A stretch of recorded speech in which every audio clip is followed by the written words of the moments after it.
하나님 말씀은 구약성경 열왕기하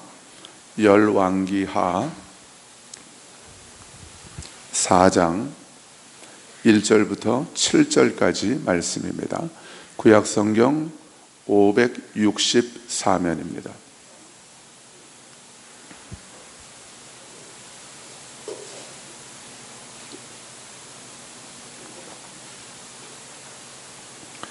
열왕기하 4장 1절부터 7절까지 우리 다 같이 일어나서 함께 봉독하겠습니다. 시작. 선지자의 제자들의 아내 중에 한 여인이 엘리사에게 부르짖어 이르되 당신의 종 나의 남편이 이미 죽었는데 당신의 종이 여호와를 경외한 줄은 당신이 아시는 바니이다. 이제 빚준 사람이 와서 나의 두 아이를 데려가 그의 종을 삼고자 하나이다 하니 엘리사가 그에게 이르되 내가 너를 위하여 어떻게 하랴? 내 집에 무엇이 있는지 내게 말하라.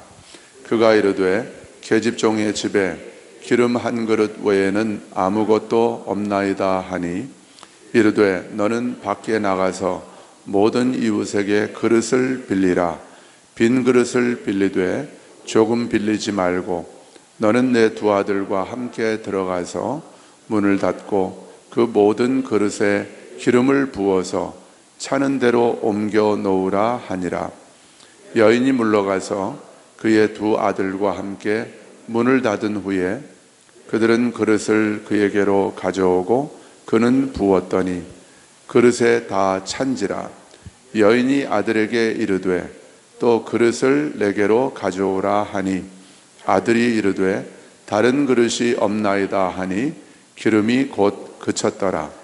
그 여인이 하나님의 사람에게 나아가서 말하니 그가 이르되 너는 가서 기름을 팔아 빚을 갚고 남은 것으로 너와 내 두 아들이 생활하라 하였더라. 아멘. 자리에 앉으십시오. 우리 믿음으로 선포합시다. 나는 하나님의 자녀입니다. 하나님은 참 좋으신 나의 아버지이십니다. 할렐루야. 아멘. 여러분, 오늘 본문 말씀 읽고 나서 드는 느낌이 어떻습니까? 이게 영화로 치면은 해피엔딩입니까? 새드엔딩입니까? 해피엔딩이죠. 그렇죠? 해피엔딩이죠. 저는 이 본문을 지금까지 여러 번 수없이 읽었겠죠. 이 본문을 읽으면서 항상 해피엔딩으로만 생각을 했어요. 그런데 오늘 조금 다른 각도에서 오늘의 본문 말씀을 좀 살펴보려고 해요. 오늘 본문 말씀은 복음의 관점에서 보면 이게 약간 좀 슬픈 이야기입니다. 약간 가슴 아픈 이야기예요. 왜 그런지는 이제 오늘 말씀을 제가 나누는 말씀을 듣다 보면 이해가 되실 것입니다. 자, 오늘 엘리사 선지자의 이 선지자 제자들이 여러 명이 있었습니다. 엘리사에게. 그런데 그 선지자의 제자들 중에 한 제자, 이 제자가 아내와 두 아들을 남겨놓고 죽었습니다. 병이 들어서 죽었는지 잘 모르겠지만 죽었어요. 그래서 이 홀로 된 이 엘리사의 제자의 아내, 이 아내가 엘리사를 찾아왔습니다. 내가 빚을 졌는데, 우리 남편이 죽고 나서 내가 빚을 졌는데, 내가 돈을 빌린 그 채주가, 그 사람이 내가 빚을 갚지 않으면 내 두 아들을 데리고 가서 자기의 종으로 삼겠다고 합니다. 이거 어떻게 하면 좋겠습니까? 어떻게 하면 좋습니까? 하나님의 사람 엘리사여, 이 불쌍한 나와 내 두 아들을 좀 도와주십시오 하고 찾아온 거예요. 여러분, 우리가 구약 성경을 읽으면 기업 물을 자라고 하는 표현이 있습니다. 기업을 물은다는 것은 내가 빚을 지거나 너무 가난하게 돼서 빚을 진 사람이 빚을 다 갚지 못하면 자기의 모든 재산도 다 빼앗겨야 되고 자기까지도 때로는 종이 되어야 하고 자기의 자식들까지도 다 종이 되어야 하는 것이 그 당시에 이 사회법이에요. 그 당시의 법입니다. 그런데 그 불쌍한 처지에 놓인 자신의 친척, 빚을 갚지 못해서 종이 될 위기에 처해 있는 그 친척을 누군가가 나서서, 이것도 다 순위가 있어요. 1순위, 2순위가 있습니다. 누군가가 나서서 그 빚을 대신 갚아주고 그 여인을 자기가 거두고 그 자녀들도 자기가 거두면 그걸 기업을 물은다고 그래요. 빚을 갚아주고 그들을 거두는 것을. 그런 사람, 그런 친척이 한 사람만 나타나면 종이 되지 않을 수 있습니다. 그런데 이 여인은 어떤 거예요 지금? 자기의 기업을 물러줄, 그러니까 빚을 대신 갚아주고 자기를 도와줄 가까운 친척 한 사람도 없는 거예요. 어쩌면 있겠죠. 물을 만한 능력이 있는 사람은 있겠지만 물을 뭐가 없는 거예요? 마음이 없는 거예요. 물을 마음이 없고 의지가 없는 거죠. 너무 불쌍한 한 여인의 이야기입니다. 그러나 이 여인에게 자기 가까운 친척 가운데 한 사람도 자기의 빚을 대신 갚아주고 기업을 물러주겠다고 나서는 사람은 없었지만 이 여인을 한 번도 이 여인에게서 눈을 떼지 않으시고 이 여인을 주목하고 계시고 이 여인을 돌보고 계시는 분이 계십니다. 바로 우리 하나님 아버지이신 것입니다.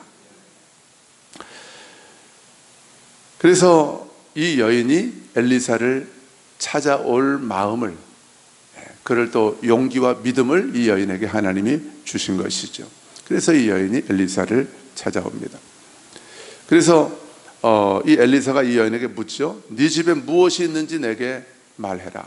그랬더니 여인의 대답이 뭐라고 대답을 합니까?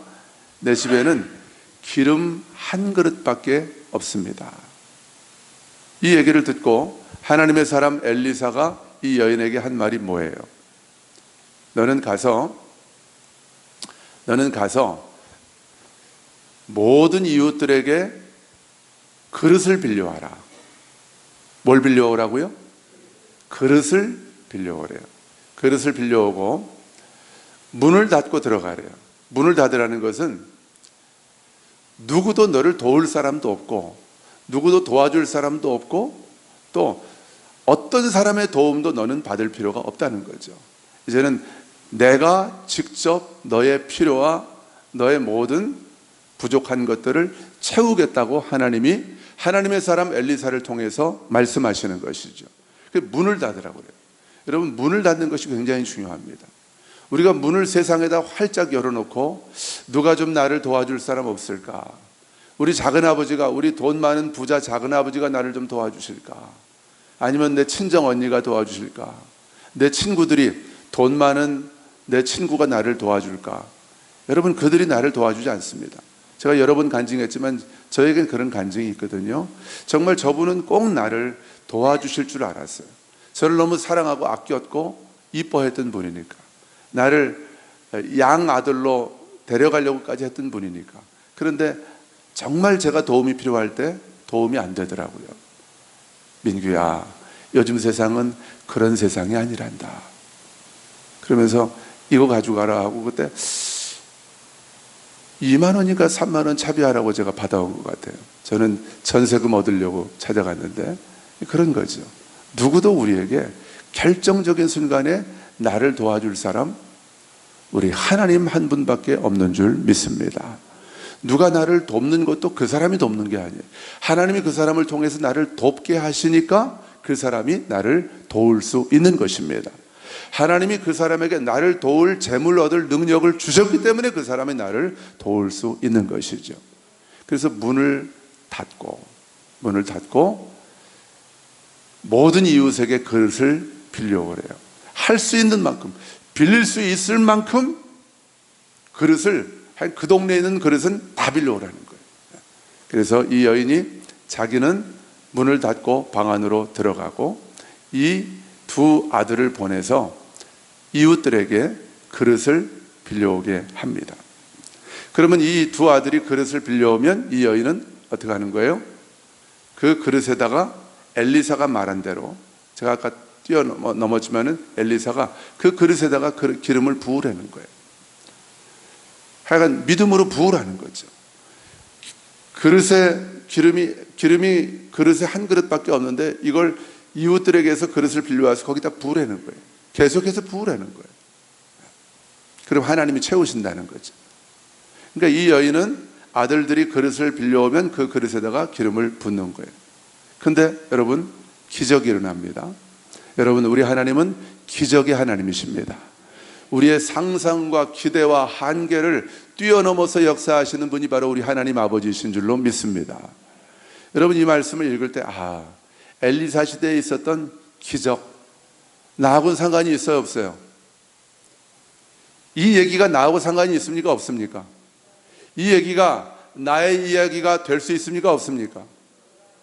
있다고 대답을 하지만 많은 사람들이 이 본문을 읽을 때 나하고 상관없는 옛날에 일어났던 그런 하나님이 일으키신 기적 이야기로만 생각하고 그리고 끝내는 거예요. 여러분, 오늘 말씀을 들을 때에 저도 여러분도 이 엘리사를 통해서 하나님이 기적을 경험케 하셨던 이 여인의 이야기가 바로 저와 여러분의 이야기라는 것을 마음에 새기고 돌아갈 수 있기를 주님의 이름으로 축원합니다. 기대가 없으면 하나님은 아무것도 행하지 않으십니다. 믿음이 없으면 우린 기대하지도 않습니다. 그래서 그릇을 빌려온 대로 두 아들이 가지고 들어오면 이 여인은 기름을 붓는 거예요. 근데 기름은 한 그릇인데 기름을 붓는 대로 계속해서 그릇에 기름이 채워지는 거예요. 한 그릇 가지고. 여러분, 요 한 그릇이 양이 얼마가 되느냐, 이것은 물리의 법칙이죠. 그죠? 자연계의 법칙이죠. 이 자연을 누가 만드셨습니까? 하나님이 만드셨습니다.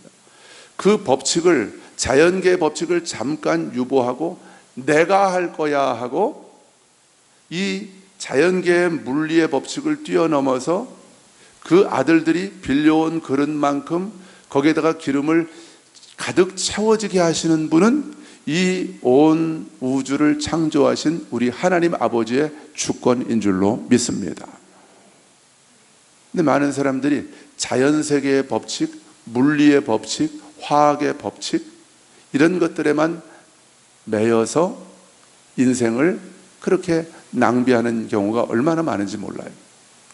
자, 그래서 두 아들들이 빌려온 그릇만큼 기름이 가득가득 채워집니다. 얼마나 기분이 좋았을까요? 그죠? 여러분 한번 생각해 보세요. 이제 두 아들이 조금 있으면 빚을 갚지 못해서, 내가 빚을 갚지 못해서 두 아들이 종으로 팔려가야 하는데, 하나님께서 이 문제만 해결하는 것이 아니라 그 이후도 먹고 살고도 남을 만큼 기름을 주시는 거예요. 이 기름을 팔아서 돈을 갖다가 그 빚을 갚고 그 남은 돈으로 또 남은 삶을 그렇게 살아가면 되는 거죠. 이런 기적이 얼마나 신났을까요? 얼마나 신났을까요? 그런데 여기서부터가 이제 새드 엔딩인 거예요. 여기서부터가. 저는 이 부분을 해피엔딩의 관점이 아니라 좀 새드 엔딩의 관점에서 이 말씀을 좀 보려고 하는 거예요. 자, 그런데 기름이, 이 여인이 부으면 붓는 대로 그릇마다 다 채워졌는데 기름이 그치는 순간이 왔다는 거예요. 그게 언제죠? 기름이 딱 그치는 거예요. 이 여인이 부으면 붓는 만큼 기름이 다 채워졌는데 기름이 딱 그치는 거예요. 우리 한번 말씀을 통해서 6절 볼까요? 6절. 자, 5절 6절 시작. 여인이 물러가서 그의 두 아들과 함께 문을 닫은 후에 그들은 그릇을 그에게로 가져오고 그는 부었더니 그릇에 다 찬지라. 여인이 아들에게 이르되 또 그릇을 내게로 가져오라 하니 아들이 이르되 다른 그릇이 없나이다 하니 기름이 곧 그쳤다. 언제 기름이 그쳤어요? 언제 하나님의 공급이 그쳤습니까? 다른 그릇이 없는 거예요. 그릇이 더 이상 없는 거예요. 다시 말하면 이건 그릇의 개수와도 관계가 있지만 그릇의 크기와도 관계가 있는 거예요. 또 이 그릇이 얼마만큼 하나님이 부어주실 수 있도록 하나님을 향해서 열려 있느냐와도 관계가 있는 거예요. 그릇이 이제 더 이상 없으니까 기름의 공급이 그쳐지는 거예요. 자, 이게 바로 이 지점이, 이 부분이 저는 오늘의 본문을 좀 새드 엔딩의 관점에서 읽고 싶은 거예요. 여러분, 만일 이 여인이 하나님 아버지의 마음을, 그분의 의도를, 그분의 성품을, 그분의 온전하신 계획을 정확하게 알고 있었다고 한다면 어떤 일이 일어났을까요? 어떤 일이 일어났을까요? 이 여인이 아들들에게 분명히 이렇게 말했을 거예요. 너희들 이 동네 사람들 집에 있는 그릇이라고 하는 그릇은 다 가지고 와. 그리고 가서 그들한테 약속을 해. 이 그릇 빌려준 값에 내가 2배로 갚아서 2배 돈을 얹어서 그릇을 돌려주겠다고. 그렇게 약속을 해. 그리고 이 동네에 있는 그릇은 다 가지고 와. 그리고 옆 동네, 저기 중흥동, 동명동, 산수동, 또 양동, 유동, 그 동네 다 가. 그리고 이 여인이 빚쟁이한테 가서 자기 빚쟁이한테 찾아가서 얘기했을 거예요. 내가 당신한테 빚진 거에 10배를 갚을 테니까 딱 하루만 기다려달라고. 좀 더 쓰면 3일만 기다려달라고. 일주일만 기다려달라고. 그리고 어떻게 하는 거예요? 이 여인하고 2 아들이 나가서 그냥 온 동네를 다니면서 리아카 빌려가지고 또 트럭 하나 빌려가지고, 아니 이삿짐 센터 그 큰 트럭 빌려가지고 그냥 그릇을 모든 사방팔방 다니면서 있는 대로 다 빌려가지고 그렇게 딱 준비해 놓고, 그리고 나서 자기는 기름을 붓고 아들들은 그 그릇을 바깥에서 이제 그 방으로 가지고 오고 그랬겠죠. 그랬으면 어떤 일이 일어났을까요? 아마도 이 여인과 2 아들이 평생을 다 써도, 평생을 풍족하게 먹고 살고도, 다 쓰고도 남음이 있는 그런 기름을 공급받았을 거예요. 그런 돈으로 공급받을 수 있었을 거예요. 어쩌면 이 여인 때문에 이 여인의 친정 식구들, 시댁 식구들, 또 사돈의 팔촌까지 옆에 같이 살고 있는 이웃들에게까지도 이 여인이 받은, 하나님께로부터 받은 이 축복이 그들에게까지도 흘러 넘치게 됐을 거예요. 그런데 이 여인은 하나님이 어떤 분이신지를, 하나님이 우리에게 어떤 일들을 행하기 원하시는지를 이 여인은 어느 정도는 알았는지 모르겠지만, 어느 정도까지는 알고 있었는지 모르겠지만 온전히 알지 못했다는 거예요.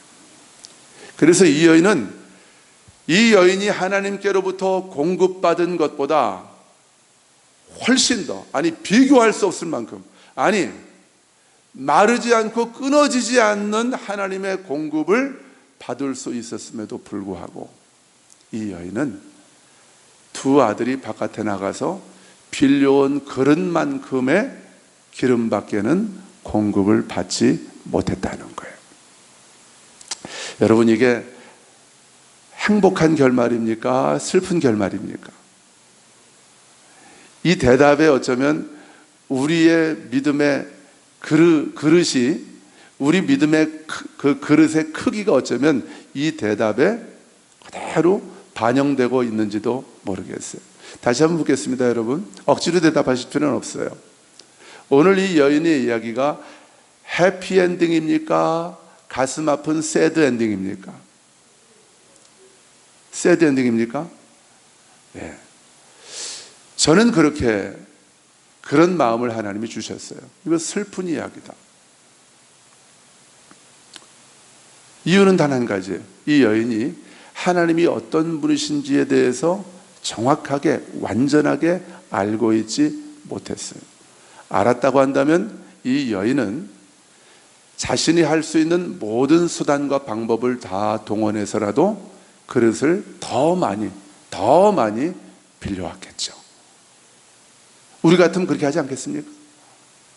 그래도 한 달 정도 먹고 남을 만한 그런 기름만 담을 수 있는 그릇만 준비하겠습니까?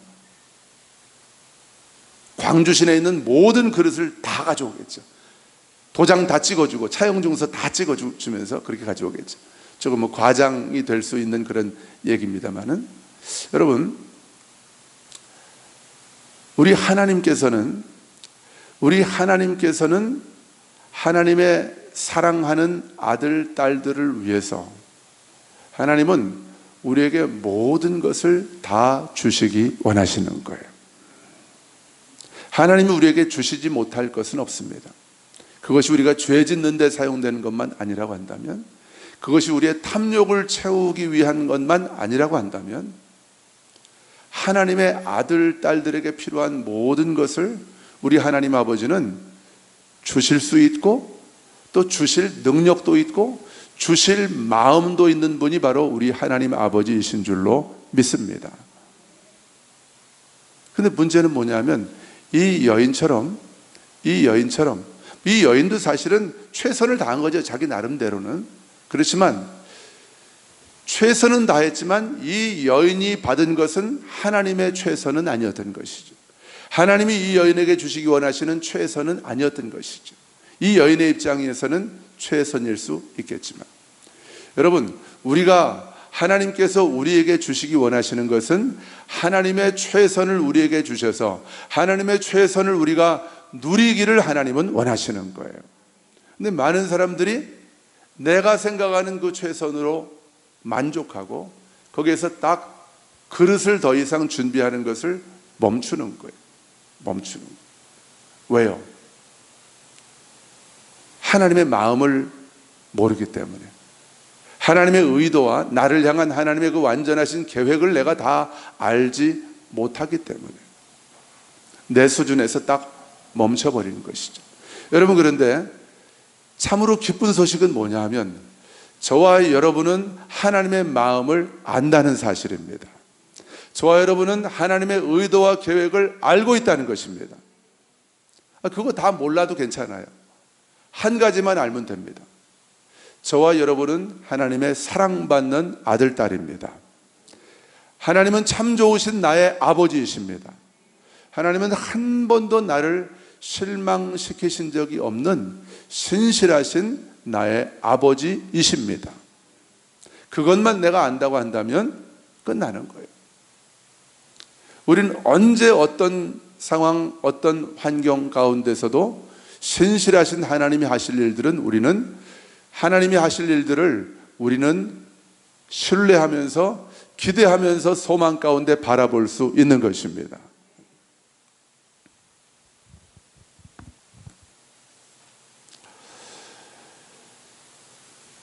열왕기하 13장을 보면 13장 14절부터 보면 엘리사가 죽을 병에 걸립니다.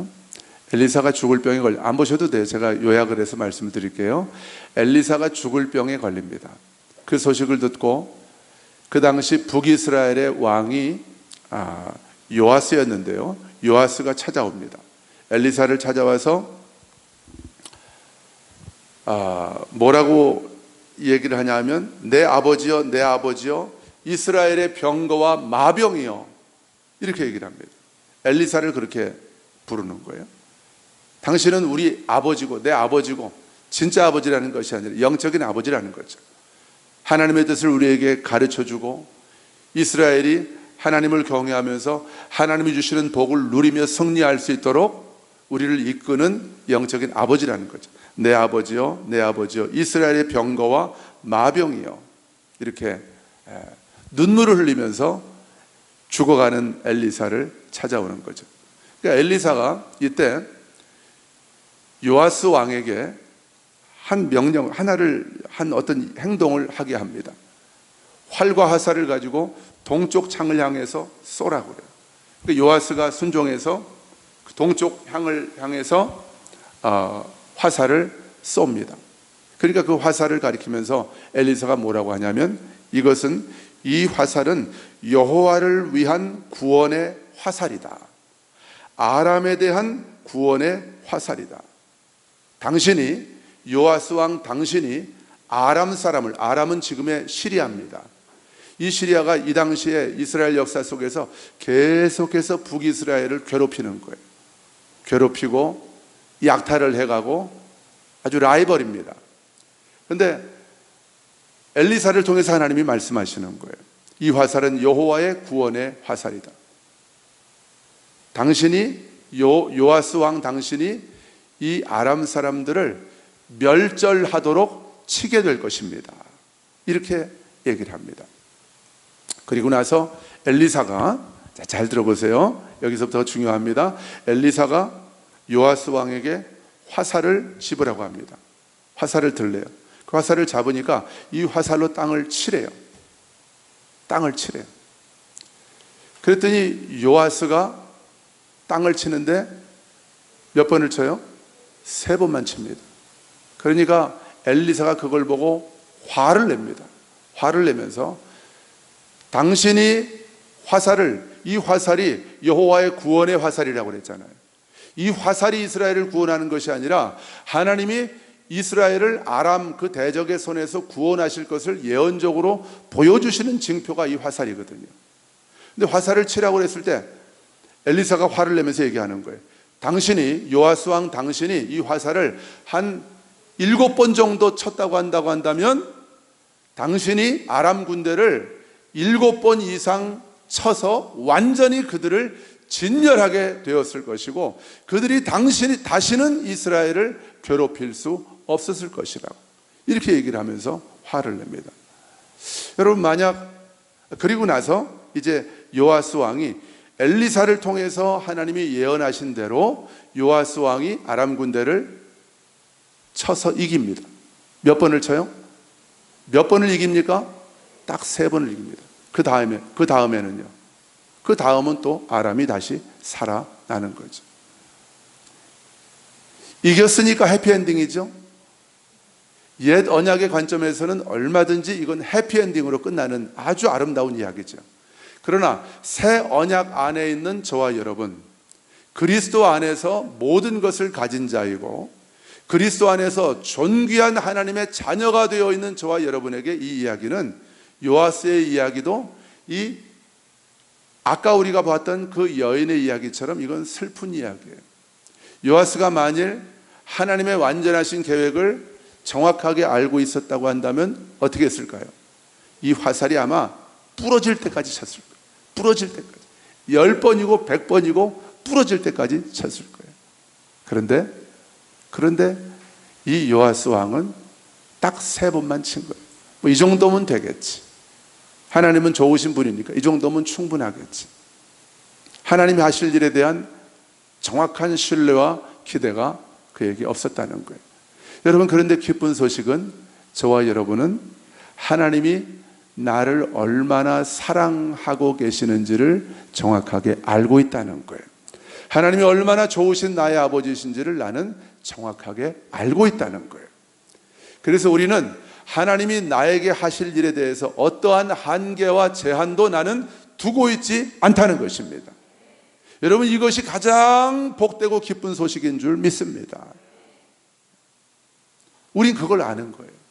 왜요? 우리가 새 언약 안에 있는 그리스도 안에서 새로운 피조물 된 하나님의 아들, 딸이기 때문에. 아들, 딸은 철부지일 때 부모의 마음을 힘들게 하고 속 썩일 때도 있지만 언젠가는 반드시 부모의 마음을 알게 됩니다. 제가 한 20 넘어가니까 그때부터 그렇게 아버지 마음, 엄마의 마음, 부모의 마음이 느껴지는 거예요. 저는 이 마음이 우리 2 아들에게도 좀 흘러갔으면 좋겠어요. 제가 20대 때 저에게 하나님 부어주셨던 이 부모를 향한 이 애틋한 마음. 그래서 아버지가, 그때도 우리 아버지는 아주 장사셨어요. 몸무게가 한 80kg 가까이 나갔고, 이 가빠가 그냥 이만하고, 알통이 어마어마한 분이셨어요. 그런데도 제가 20살 때니까 우리 아버지는 한 56세, 50 딱 제 나이네요. 딱 제 나이. 근데 저는 우리 아버지가 뭐 일을 하시면은 그 아버지 옆에서 아버지가 좀 힘들까봐 내가 그거 들겠다고 그냥 들고 아버지 제가 할게요. 제가 할게요. 그랬어요. 왜냐하면 아버지 마음이 느껴지니까. 아버지 마음. 그 아버지가 그 얘기를, 저희 아버지가 지금도 그 얘기를 하시는 거예요. 저도 철없었을 때가 있었죠. 아버지의 마음을 전혀 모르고 제 마음대로 살았을 때가 있죠. 그러나 자식은 이게 주워온 자식이 아니고 정말 내 아들이고 딸이라고 한다면 언젠가는 반드시 부모의 마음을 헤아리고 알 때가 온다는 거예요. 저와 여러분은 하나님의 아들, 딸이라는 것입니다. 하나님이 그분의 하나밖에 없는 아들의 피값으로 아들의 생명과 맞바꾸어서 하나님의 아들, 딸 삼아주신 그 하나님의 친아들이 바로 저와 여러분이라는 것입니다. 우리는 하나님 아버지의 마음을 안다는 거예요. 그분이 나를 얼마나 사랑하시고 그분이 나에게 얼마나 완전한 것들로 그 완전한 그분의 선물들로 우리의 삶을 채워주시고 공급해 주시기 원하시는지를 저와 여러분이 정확하게 알고 있다는 사실입니다. 아멘. 근데 원수마귀는 자꾸 우리가 그걸 놓치게 만드는 거죠. 내가 하나님의 사랑받는 아들, 딸이라는 것을, 하나님이 나를 얼마나 사랑하시는지를, 이걸 자꾸 놓치게 만드는 거죠. 그러니까 오늘 말씀을 통해서 우리가 내릴 수 있는 결론은 하나님의 아들, 딸인 저와 여러분들이 이 세상을 살아가면서 만나게 되는 모든 여러 가지 어려움들이 있고 문제들을 만나게 되잖아요.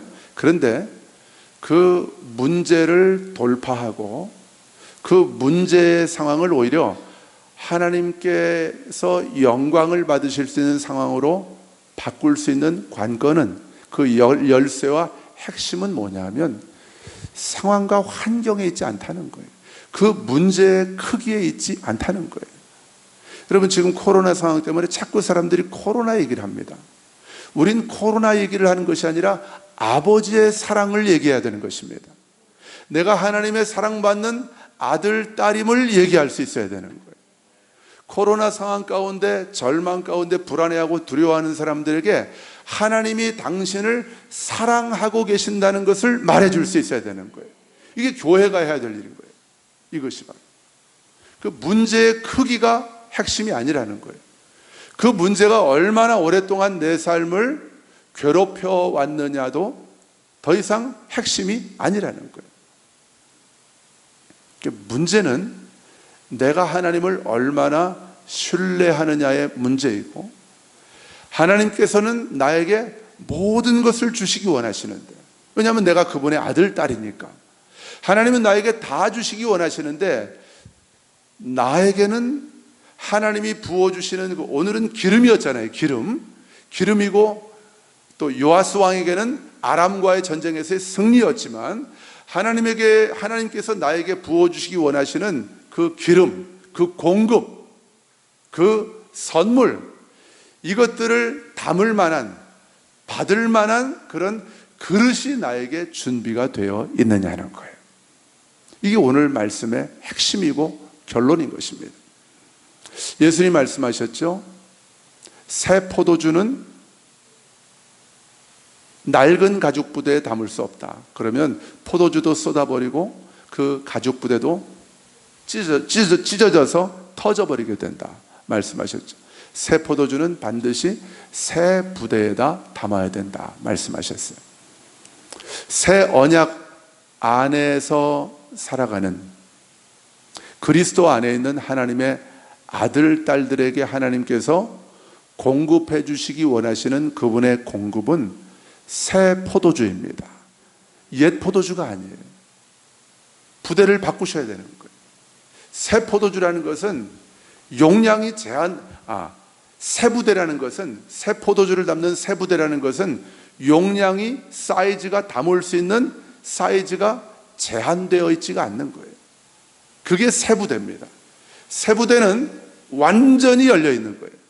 그 세부대는 어찌 보면 이 온 지구, 이 세상보다도 훨씬 더 큰 것이 바로 새 언약 안에 있는 하나님의 아들, 딸들이 준비해야 되는 그런 그릇이죠. 왜냐하면 하나님은 온 우주 만물을 창조하셨고 온 우주보다 더 큰 분이 하나님이신데, 우린 하나님의 그리스도 안에서 하나님의 상속자가 된 자들이 바로 저와 여러분이기 때문에, 상속자가 뭐예요? 아버지 것이 내 것이라는 거잖아요. 할렐루야. 여러분 기쁘지 않습니까? 예. 그러니까 문제는 상황과 환경의 문제가 아닌 거예요. 그 문제가 얼마나 크냐, 그게 문제가 아닌 거예요. 그 문제가 얼마나 오래된 문제이냐, 그것도 문제가 아닌 거예요. 우리나라가 분단된 지 지금 70년이 넘었잖아요. 그것도 문제가 되지 않는, 얼마나 오래 분단되느냐도 문제가 아닌 거예요. 중요한 것은 그릇의 문제라는 거예요. 하나님이 주시는 것을 내가 담을 그릇이 준비가 되어 있느냐는 거예요. 이 세부대가, 이 그릇 안에는 무언가가 뭐 이렇게 들어가 있는 것도 아니고, 또 거기에 내 것이 섞여 있어도 안 되는 것이고, 완전히 주님께로 열어드리고, 아버지 무엇이든지 부어주시면 제가 받겠습니다. 아버지께서 부어주시는 대로 담아서 아버지의 영광을 위해서 이것들을 사용하겠습니다. 이게 바로 세부대인 것이죠.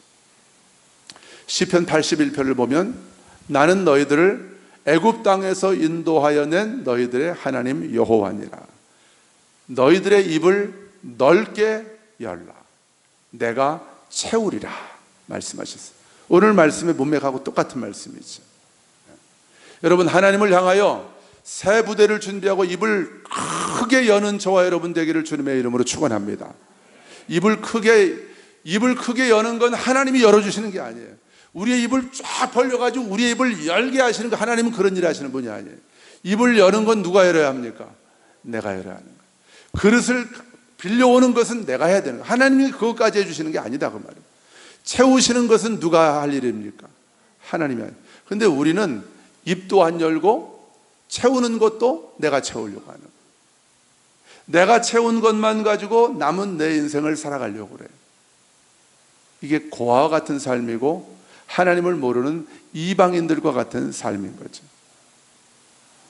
여러분이 지금 어떤 일들을 하고 있든지, 여러분이 채워서 여러분이 채운 만큼 그것을 빼먹으면서 살려고 한다고 한다면, 하나님은 여러분의 하고 있는 일 가운데 아무 일도 행하지 않으실 것입니다. 왜냐하면 내 삶의 주인은 나니까. 그렇잖아요? 그러니까 내가 채우는 거 아니에요? 근데 종이 채우는 거 아니에요. 종은 그릇만 준비하면 주인이 이걸 채울 걸 갖다 주시는 거예요. 예. 내 삶의 주인이 나고 내 삶의 주인이 왕이라고 한다면 하나님은 더 이상 내 삶에 하실 수 있는 일이 없죠. 하나님은 인격적인 분이시기 때문에 그렇죠. 사도행전 13장을 보면 하나님이 다윗을 향해서 이렇게 말씀하십니다. 내가 이새의 아들 다윗을 만나니 이 다윗은 내 마음에 합한 자라고 말씀하십니다. 내 마음에 맞는 자라고 말씀하십니다. 그래서 나의 모든 뜻을 다 이루겠다. 누구를 통해서요? 다윗을 통해서. 여러분, 다윗이 하나님의 마음에 맞는 자라고 하는 이 표현을 원어로 보면 하나님의 마음만을 따라간다는 거예요. 다윗의 마음. 그러니까 하나님 마음 안에 다윗의 마음이 쏙 들어가 있는 거예요. 물론 하나님의 마음이 다윗의 마음 안에 다 들어올 수는 없겠죠. 이 완전하시고 거룩하신 하나님의 마음이 어떻게 다 들어오겠습니까? 그러나 다윗은 자기의 마음 전부를 하나님의 마음 안으로 쏙 집어넣은 거예요. 하나님의 얼굴만을 전심으로 구하는 것입니다. 영어 성경을 보니까 다윗은 내 마음을 따라오는 자다, 이렇게 말씀하고 있습니다. 하나님의 마음이 가는 곳마다 제 마음이 함께 갑니다. 하나님의 마음이 가는 곳마다 하나님의 마음에 있는 것 전부를 내가 내 마음에 다 담고, 하나님이 내 삶 가운데 행하실 일들을 내가 기대하면서 하나님의 마음만 따라가겠습니다. 이게 다윗의 고백이었다는 거예요. 그러니까 하나님이 다윗을 통해서 나의 모든 뜻을 다 이루겠다고 약속하시는 거예요. 그 약속을 하나님은 지키셨죠. 이루셨죠. 그러니까 뭐가 문제예요? 오늘 설교의 주제입니다. 뭐가 문제입니까? 내 마음의 그릇의 문제라는 거예요. 마음의 그릇의 문제.